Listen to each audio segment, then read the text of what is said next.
अच्छा, function overloading और function overriding पे काम करेंगे। इसके साथ साथ अच्छा, इस पे आज जो काम करेंगे वो है इनहेरिटेंस, फंक्शन ओवरलोडिंग और फंक्शन ओवरराइडिंग। जब साथ साथ डिफाइन होंगे तो मैं आपको उसको एक्सप्लेन करता रहूंगा। इनहेरिटेंस का फायदा ये होता है कि आप किसी भी कोड को रीयूज कर सकते हैं विदाउट ऑब्जेक्ट बनाने के। किसी भी क्लास को एक्सेस करने के लिए उसका ऑब्जेक्ट बनाना पड़ता है, लेकिन जब इनहेरिटेंस बंद कर लेते हैं तो इनहेरिटेंस से आपको क्लास का ऑब्जेक्ट बनाना नहीं पड़ेगा, वो आपका डायरेक्ट इंप्लीमेंट हो सकता है। इसके बाद फिर हम इसमें अप्लाई करेंगे फंक्शन ओवरलोडिंग।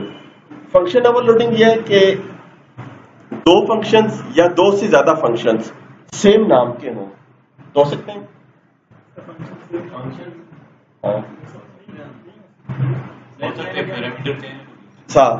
सेम नेम के हो सकते हैं फंक्शंस, लेकिन या तो उनके पैरामीटर्स चेंज हो, या उनके पैरामीटर्स की डेटा टाइप चेंज हो, या फिर उनकी रिटर्न टाइप चेंज हो। एक क्लास के अंदर या दो क्लासेस जब इनहेरिट होती हैं तो इनहेरिट में आप समझ लें कि एक क्लास बनी हुई है। तो इनहेरिटेंस में जब आप काम करें या सिंगल क्लास में काम करें, सेम फंक्शंस हो, पैरामीटर्स चेंज हो, या नंबर ऑफ पैरामीटर्स चेंज हो, या रिटर्न टाइप चेंज हो, तो इसको फंक्शन ओवरलोडिंग कहते हैं। ठीक है, दूसरे नंबर पे है फंक्शन ओवरराइडिंग। फंक्शन ओवरराइडिंग होता है कि एक फंक्शन को दूसरे फंक्शन में जब रिकॉल किया जाता है तो फंक्शन ओवरराइडिंग होती है। फंक्शन ओवरराइडिंग आप जिस तरह सिस्टम को रीस्टार्ट करते हैं तो रीस्टार्ट में सिस्टम शटडाउन भी होता है, और जब शटडाउन होता है तो लॉग ऑफ भी होता है। जब लॉग ऑफ होता है तो एप्लीकेशंस भी क्लोज होती हैं। तो एक फंक्शन जब एक दफा बन जाता है किसी भी क्लास में या सेम क्लास में, उसको जब दोबारा कॉल कर लें किसी और फंक्शन के अंदर तो इसको हम फंक्शन ओवरराइडिंग कहते हैं। ठीक है, ये तीनों चीजें एक ही उसमें मैं इंप्लीमेंट करूंगा। फंक्शन ओवरराइडिंग, ये एक फंक्शन दूसरे फंक्शन में काम आ जाएगी। ठीक है, ताकि आपको फर्स्ट फंक्शन की जो प्रॉपर्टीज है वो भी मिले, और जो चाइल्ड फंक्शन है जो आपने नया बनाया है तो वो भी आपको मिलेंगी। फंक्शन के अंदर फंक्शन कॉल करना, ये ओवरराइडिंग है। ठीक है, स्टार्ट करता हूं प्रोजेक्ट को। इसमें से लैंग्वेज चेंज कर लें। लैंग्वेज आपको फर्स्ट टाइम सिर्फ करनी पड़ती है। इसको नाम दे दिया लेक्चर 4।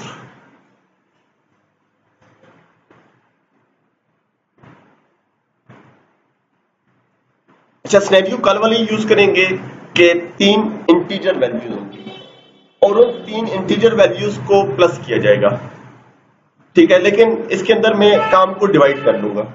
ठीक है, इसमें इनहेरिटेंस भी इंप्लीमेंट हो जाएगी, ओवरलोडिंग भी और ओवरराइडिंग भी। सबसे पहले तो राइट क्लिक, ऐड क्लास, इसको क्लास 1 नाम दे दिया। अब ये जो क्लास है इसके अंदर मैं एक फंक्शन बना लेता हूं जिसको मैं रखता हूं प्रोटेक्टेड। रिटर्न टाइप इंट आ गई और फंक्शन का नाम है सम, इंट ए कॉमा इंट बी। ए और बी हमारे पास क्या आ गए, 2 पैरामीटर्स हैं, और ये फंक्शन क्या करेगा, रिटर्न ए प्लस बी। ए और बी को प्लस करेगा और प्लस करने के बाद रिटर्न कर देगा। ठीक है, इस क्लास की समझ आ गई। इसके बाद फिर मैं यहां पे दोबारा राइट क्लिक, ऐड क्लास, इसको मैंने क्लास 2 नाम दे दिया, और क्लास 2 के सामने आपने क्या करना है, inheritance operator, scope resolution operator भी कहते हैं, इनहेरिटेंस ऑपरेटर भी कहते हैं, फुल कॉलम्स आपने लगाने हैं। और किस क्लास से ये इनहेरिट होगी, क्लास 1 से। अब ये जो सेकंड क्लास मैंने डिफाइन की है इसके अंदर मैं यहां पर मैं लिखता हूं पब्लिक इंट और sum, int A comma int B comma int C. A B और सी 3 पैरामीटर्स आ गए। क्लास 1 और क्लास 2 जब इनहेरिट हुई हैं तो इसको आप ये समझे कि एक ही क्लास बन गई है, और एक ही क्लास में भी आप ये काम कर सकते हैं। एक ही क्लास में 2 फंक्शंस हैं और दोनों का एक जैसे ही नाम है, इसका नाम भी सम है और इसका नाम भी सम है। इसके अंदर 2 पैरामीटर्स हैं, इसके अंदर 3 पैरामीटर्स हैं, तो ये हमारे पास क्या आ गई, ओवरलोडिंग है, फंक्शन ओवरलोडिंग।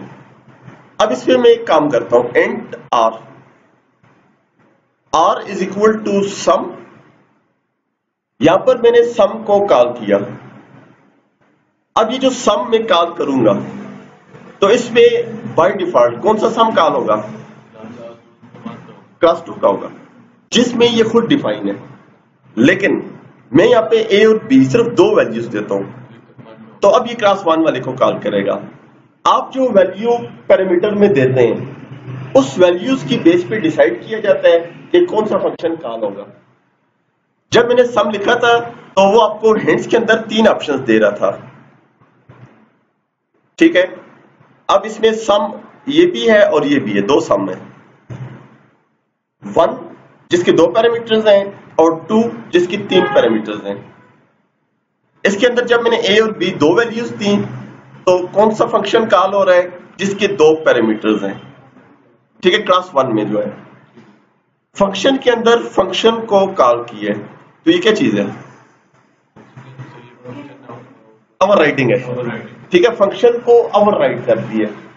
ओवरराइड का ये फायदा होता है कि जब हम चाइल्ड फंक्शन कॉल करेंगे तो पेरेंट फंक्शन खुद ही कॉल हो जाएगा। इसके बाद यहां पे रिटर्न r प्लस c। अब सिनेरियो आपको समझ आ जाएगा। मेरे पास 3 इंटीजर वैल्यूज होंगी फॉर्म के अंदर, उन 3 वैल्यूज को क्लास 2 को असाइन कर दूंगा, एक इनको सम करो। क्लास 2 क्या करेगी, उसमें से 2 वैल्यूज सम कर लेगी, ठीक है, क्लास 1 के जरिए। उनका जो रिजल्ट आएगा उसमें c को ऐड कर दिया जाएगा, ठीक है। शहबाज को मैं कहता हूं 3 वैल्यूज ऐड करो। अब शहबाज जो है कमजोर सा बच्चा है, ठीक है। अब ये क्या करता है, उनमें से 2 वैल्यूज अदील को दे देता है, कहता है तुम ये जमा करके मुझे बताओ क्या आंसर आया। तो जो भी आंसर अदील ने उसको बताया ये उसमें अपने 3rd वैल्यू जमा कर लेते हैं, ठीक है। तो ये हमारा आज का काम है, ठीक है। समझ आई काम की कि हम फंक्शन के अंदर फंक्शन कॉल कर रहे हैं, ओवरराइडिंग, और फंक्शन सेम नाम के हैं तो इसमें ओवरलोडिंग भी है।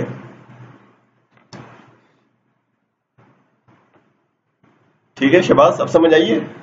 जो काम खुद से ना होता हो तो किसी और को दे दिया करो कि तुम ये करके दो, अगला काम मैं कर लूंगा।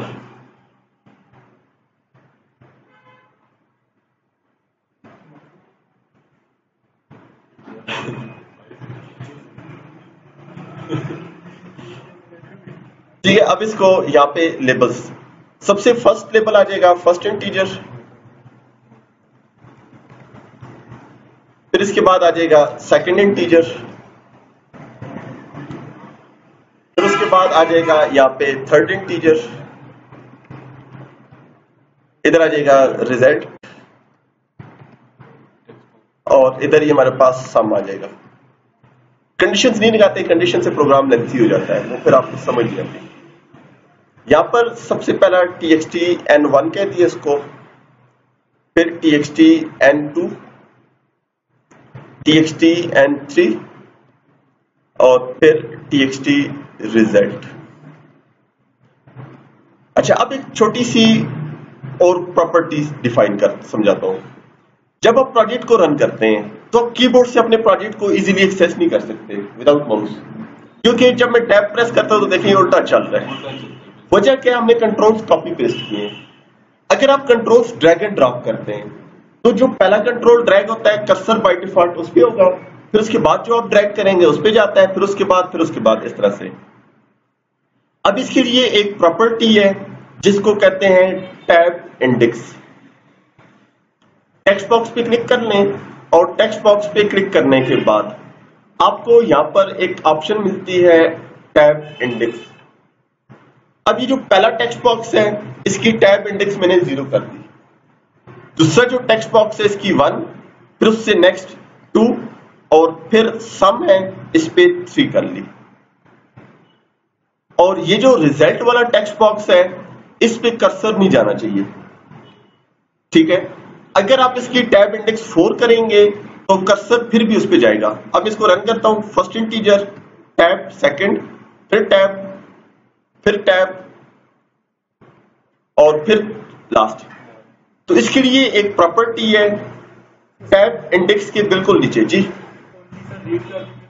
नहीं, रीड ओनली अगर आप करते हैं तो रीड ओनली से इस टेक्स्ट बॉक्स में चेंजेस नहीं हो सकती, लेकिन टैब फिर भी जाएगा। ये देखें, तो इसके लिए हमारे पास जो प्रॉपर्टी है वो है टैब स्टॉप। इसको फॉल्स कर दें। जब जी रीड ओनली नहीं, रीड ओनली अलग चीज है। रीड ओनली अगर आप फॉल्स भी करते हैं तो फिर भी टैब स्टॉप फॉल्स कर दिया तो अब टैब उस टेक्स्ट बॉक्स पे नहीं जाएगा, हालांकि इंडेक्स 4 है, उसको इंडेक्स लगी हुई है उस पर, लेकिन टैब स्टॉप उस पर नहीं जाएगा। रीड ओनली ये प्रॉपर्टी है कि जो रिजल्ट आ जाता है आपके पास तो इसको आप चेंज नहीं कर सकते, लेकिन इस वक्त तो ये चेंज हो रहा है। रीड ओनली ऑफ की हुई है, तो रीड ओनली जब ट्रू कर लेते हैं तो आप इसमें चेंजेस नहीं कर सकते। रीड ओनली अलग चीज है, टैब स्टॉप अलग है। ठीक है, टैब स्टॉप दोनों पे आप लगा सकते हैं। अब इसमें सम आ गया, सम पे डबल क्लिक कर लिया और यहां पर मैं एक इंटीजर लेता हूं x y z और result x is equal to convert dot to int 32 txt n1 dot text, फिर y is equal to convert dot to int 32 txt n2 dot text, फिर उसके बाद z is equal to convert dot to int 32 txt n3 dot text. Object बनाना है। अब object कौन सी class का बनेगा, पेरेंट का या चाइल्ड का? पेरेंट क्लास का। चाइल्ड का बनेगा, जी चाइल्ड क्लास के थ्रू पेरेंट क्लास एक्सेस होगी। ठीक है ना, तो इसको इनहेरिटेंस कहते हैं। और अगर पेरेंट क्लास के थ्रू चाइल्ड क्लास एक्सेस करना चाहें तो हो सकती है। चलिए अब इसकी गुजारा करें। बस पेरेंट क्लास के जरिए चाइल्ड क्लास एक्सेस हो सकती है। तो पेरेंट क्लास के थ्रू भी चाइल्ड क्लास एक्सेस हो सकती है। वो बेसिकली उसको एब्स्ट्रैक्ट कहते हैं, एब्स्ट्रैक्ट मेथड्स। लेकिन जब इनहेरिटेंस करते हैं तो इनहेरिटेंस में चाइल्ड क्लास को एक्सेस किया जाता है। ठीक है, वो अगर साथ हो वो तो फिर बच्चों की चीजें आपको नहीं देंगे ना। ठीक है, शहबाज को आप बोलते हैं आप अपने अबू का मोबाइल ले आओ, ये ले आएगा। इसके अबू को बोले शहबाज का मोबाइल लाए, वो तो आपको मार नहीं आगे से। तो चाइल्ड से हम पेरेंट्स को एक्सेस कर सकते हैं। चाइल्ड क्लास को यूज करके पेरेंट क्लास के जो प्रोटेक्टेड मेंबर्स होते हैं उनको एक्सेस किए जा सकते हैं यूजिंग चाइल्ड। ठीक है, आउटसाइड द क्लास वैसे तो हम एक्सेस नहीं कर सकते, लेकिन चाइल्ड क्लास को यूज करके कर सकते हैं। लेकिन जो प्राइवेट मेंबर होते हैं वो चाइल्ड क्लास में भी एक्सेस नहीं होते, तो वो फॉर्म के अंदर तो एक्सेस नामुमकिन है फिर। ठीक है ना, तो किसी भी प्राइवेट मेंबर को या प्रोटेक्टेड मेंबर को पब्लिक मेंबर के थ्रू एक्सेस किया जा सकता है। ठीक है ना, आप एक क्लास बनाते हैं, उसके अंदर एक प्राइवेट फंक्शन आप रख लेते हैं या प्राइवेट कोई भी वेरिएबल, फिर उसको आप पब्लिक से एक्सेस कर सकते हैं। वो भी मैं इसको करके देता हूं आपको। यहां पर मैं लिखता हूं प्राइवेट स्ट्रिंग, इसके अंदर मैं इसको नाम दे देता हूं वेलकम स्ट्रिंग, इसको मैंने नाम दे दिया वेलकम इज इक्वल टू और वेलकम टू इनहेरिटेंस। ये मैंने एक स्ट्रिंग डिफाइन कर ली। फिर उसके बाद मैं क्या करता हूं, यहां पे पब्लिक स्ट्रिंग वेलकम टू नाम दे दिया is equal to welcome. Number के इसमें फंक्शन कॉल करेंगे। अब यहां पे पब्लिक और स्ट्रिंग रिटर्न टाइप आ गई और इसको मैंने नाम दे दिया रिटर्न अंडरस्कोर टाइटल। और रिटर्न टाइटल क्या करेगा, यहां पे रिटर्न वेलकम, वेलकम को रिटर्न कर देगा। अब ये जो है ये प्राइवेट मेंबर है। फॉर्म 1 पे लोड इवेंट बना लें। क्लास 2 का आपको ऑब्जेक्ट बनाना पड़ेगा। Class 2 OBJ is equal to new class 2। अब ये पेज जब लोड होगा तो this dot text is equal to OBJ dot return title. अब जो रिटर्न टाइटल है ये एक पब्लिक फंक्शन था जो कि उसके प्राइवेट मेंबर्स को एक्सेस कर रहा है।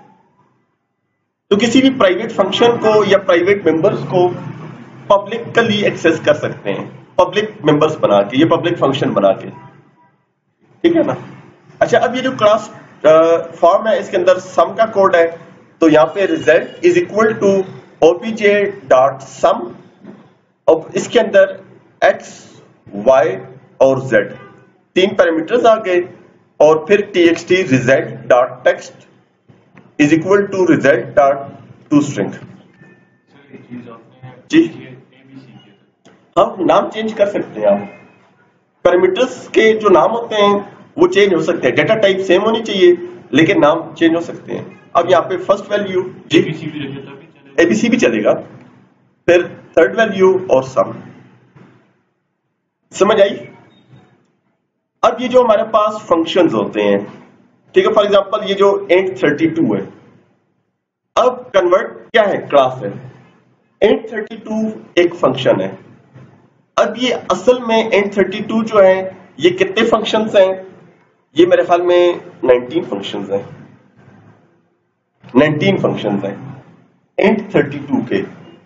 अब इसमें आप ये जो फंक्शंस हैं, किसी फंक्शन पे या किसी भी वेरिएबल पे अगर आप राइट क्लिक करें, और राइट क्लिक करने के बाद चाहे यूजर डिफाइंड है या प्री डिफाइंड है, गो टू डेफिनेशन कर लें तो आप उसकी डेफिनेशन पे जा सकते हैं। अब यहां पे कन्वर्ट डॉट टू int 32 यहां से शुरू हो रहा है और यहां तक int 32 फंक्शंस हैं, 19 फंक्शंस है टोटल। पहला फंक्शन क्या करता है, बुलियन वैल्यू को इंटीजर में कन्वर्ट करता है, बुलियन 0 या 1 होती है। फिर दूसरा बाइट वैल्यू को कन्वर्ट कर रहा है, कैरेक्टर्स को, डेट टाइम को, डेसिमल को, डबल को, फ्लोट को, इंट को। तो अब देखें यहां पर एक फंक्शन है, नजर में एक फंक्शन आ रहा है 2int32। मैंने आपको कहा है कि आप इसमें डबल वैल्यू भी डाल सकते हैं, आप इसमें स्ट्रिंग वैल्यूज भी डाल सकते हैं। अब ये काम सब पे करेगा। अब अगर आप इसकी गो टू डेफिनेशन करें तो ये आपको कौन सी फंक्शन पे लेके जा रहा है, स्ट्रिंग वैल्यू वाले पे, क्योंकि आपने जो वैल्यू इसमें डाली है टेक्स्ट बॉक्स की, ये स्ट्रिंग है। समझ आई इनका यूज, कि ओवरलोडिंग या ओवरराइटिंग कब हम कर रहे हैं, ठीक है। इसके अलावा ये जो आपने obj.sum बनाया हुआ है, इस पे आप राइट क्लिक करें, गो टू डेफिनेशन, तो आपको आपकी डेफिनेशन शो कर देगा। विजुअल स्टूडियो के जो फंक्शंस हैं उनकी डेफिनेशन आप डिटेल नहीं देख सकते। आप इसको अगर आप एक्सपेंड करते हैं तो इसमें कमेंट्स आपको बताएगा कि ये फंक्शन किस मकसद के लिए है, लेकिन फंक्शन काम कैसे कर रहा है तो वो चीज फ्रेमवर्क में डिफाइन होती है, वो आप नहीं देख सकते।